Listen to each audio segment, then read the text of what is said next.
Yes, people, what's going on? Welcome to the road trip for Manchester United against Liverpool in the quarter-finals of the FA Cup at Old Trafford. Today is the day, man. This is it. It's pissing down with rain. It's cold, it's rainy, it's windy, it's early, but I don't care, man. I'm ready for this game. I've been ready for this game all flipping week, yeah?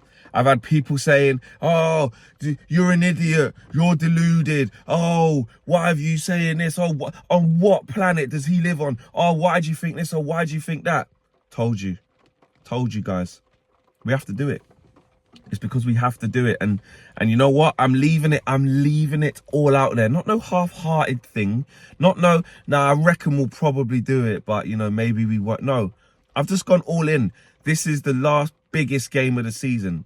Like, well, if we lose, if we win, then, you know, it could be a couple more with Spurs losing yesterday. But anyway, in terms of what there is to win, right? Because you don't win fifth place, you don't win fourth. It is what it is. But in terms of a trophy, you know, you look at Coventry yesterday, they got through to the semi-finals. Obviously, City are there. And then it's between Chelsea and Leicester. But listen, we have to be in the other side of the draw. It's going to be difficult. It's going to be monumental. It's going to be tough. But I want Pep to be... No, not Pep, sorry. I want Klopp. I want Klopp to be out. You know what I mean? Like, let's get on this, Man United fans, man. Let's get on this. We did see late last night, by the way, that Casemiro's injured on that note. And with the way he's been playing, listen, he hasn't been playing great. I'm not gonna lie about that. He has not been playing great. But he's a big game player. That's what I will say. He hasn't been playing great, but he is a big game player. And according to reports last night, what I saw, he's out of the Brazil squad with an injury. Now, that probably means he's out for today, surely. I mean, unless it's, I don't know, because if he's picked up something in that time and hasn't made the Brazil squad, is it a case of like I don't know, they're friendly, so he's like, you know what, I just don't need to be playing right now, but I'm all right for tomorrow? Or is he out of today's game, and he's out altogether? I don't know. But it sees that Casemiro is missing from the Brazil squad with an injury, which would suggest to me that he's also going to be missing today, with an injury. But we don't know. But if he's not there, it does give us a bit of a problem. I mean, what would Erik ten Hag do then against Liverpool? I mean, he ain't going to put Mason Mount straight in there, having been out for so long. It'd probably be McTominay to come in, wouldn't it? That'd be Kobbie Mainoo. McTominay have to play DP. You don't really want that, do you? Eriksen, you don't want him having to play in this game. It would hurt us, man. Would he move Bruno back? Would he move Bruno back? We've seen that in the past. When he doesn't trust certain other players there, he move Bruno back into a double pivot and play McTominay ahead of that. But with Rasmus Højlund back, I think the front three will be, you know, what it needs to be, which is Rashford on the left, Garnacho on the right, and obviously, you know you're going to get Rasmus through the middle. So I can't see sort of the Bruno on the right vibe. And if we got a chance of beating Liverpool today, I think it is going to have to be on a counter. It is going to have to be in transition. We're going to have to be quick. Marcus Rashford's going to have to make good runs, and so does Alejandro Garnacho. They're going to have to be on it. So I don't think we're going to change to like a 2 up front and change our shape and stuff like that. And especially before Rasmus got injured, that was what was working. That was what was allowing us to create chances and score goals in that little period where, you know, Rasmus scored like, what, 7 goals? Scored like 7 goals in that time before his injury. So it's not going to be easy. But I don't think now's the time to be changing shape and stuff like that. The fact that we've got Wan-Bissaka back as well, you know, with 2 fit fullbacks, listen, do as you like. I mean, Luis Diaz is on fire at the moment. He is on fire at the moment. So if you're Erik ten Hag, you're looking at it like, well, Dallow's been strong, Dallow's been good. Do I just keep him where he is up against Diaz and trust him, which is fine, and put Wan-Bissaka on at left back against Mo Salah? But if you think of Wan-Bissaka playing on the left, obviously he's less comfortable, but he's good in 1v1 situations, but he is against Salah. Dallow's more comfortable on the left out of the two.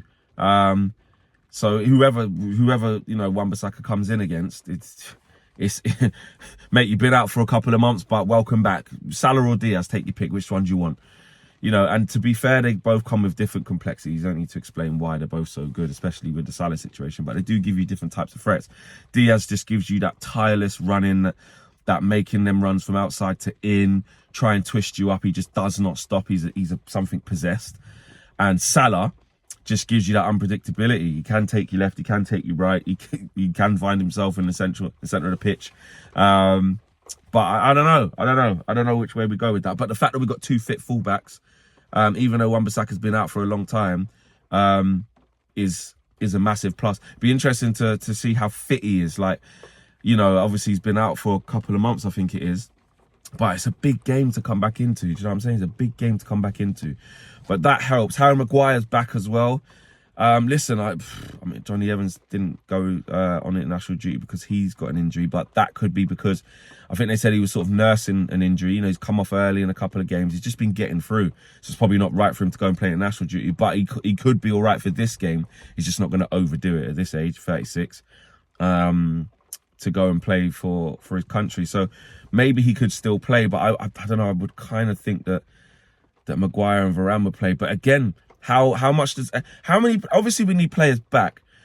Basically, what I want to know is how fit are these players, and, you know, how much does he want to push them? Is it a case of it's Liverpool, so just get the balance right? If players need to come off because they've been out for a few weeks to a month more, then I'll take them off, i.e. Harry Maguire, i.e. Wan-Bissaka. Rasmus, I think they really did wait for. He probably could have been ready for the game before, but it looked like they gave him an extra week's training to be fully ready for this. So hopefully he is. It'll just be interesting whether those guys are fighting fit, because, you know, they kept them back against Everton when they could have forced the issue. They didn't. And now they're even fitter than they were last week. You know what I mean? Or is this the first week where they really are match ready? I don't know. It depends on a lot. But when you've been out and you ain't got match fitness, it's tough. So look, there's all these little things that we got to get right. But the main thing is this. The main thing is the attitude, and the main thing is the heart. Because listen, Liverpool are a better team than us right now. Of course they are. Of course they're a better team than us every single day of the week. And that's why we got to close that gap. We have to reduce that gap in quality by other things. You have to find other means to win. You got to be on it. Do you know what I mean? Old Trafford's going to be rocking, that's for sure. Do you know what I mean? There's going to be more Liverpool fans in there, the top of the East Stand. So the atmosphere is going to be rife. It's the FA Cup. And, like, let's just go all in and believe as fans, man. Like, let's just leave it all on the table. If the team embarrasses us, right, and they, and they just capitulate and we get absolutely stuffed, then look, it is what it is. The inquest comes in. You know, let's be honest. With the way that this team has been playing in the big games this year, like, let's be real.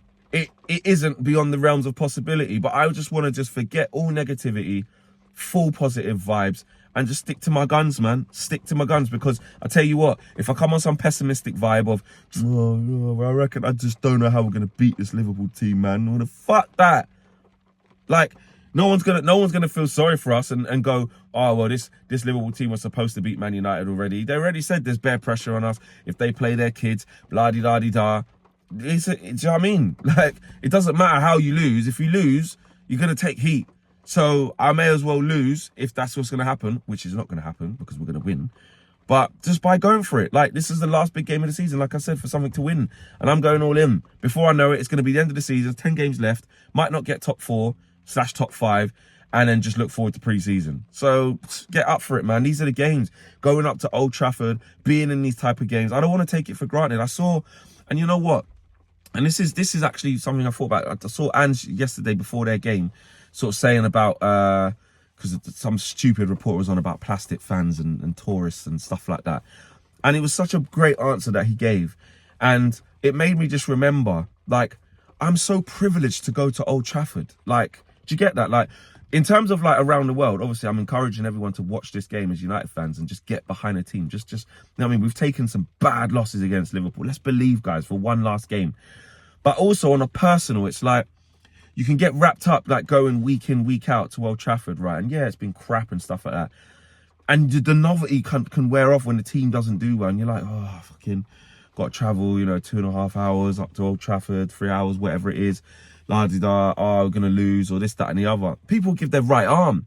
People give their right arm to be able to go to Old Trafford. Sometimes they wouldn't give their right arm to go to Old Trafford with us playing this crap. But there's still someone out there who will. And you know what?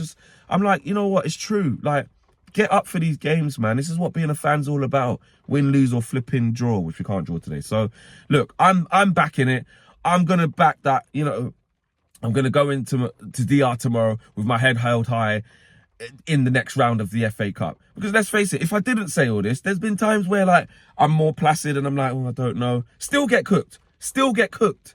So I don't care. I'm going in with my head held high, and if we get the result, I'm going to be unbearable. If we don't, I'm going to hold it, and I want you lot to back me and back us. Let's go, boys. We're going to do this. Man, do you know what? Maybe it's raining. Casemiro's not there no more. Might drop it down from a 2-0 to a 2-1. That's the only thing. But we're still going to win. Come on!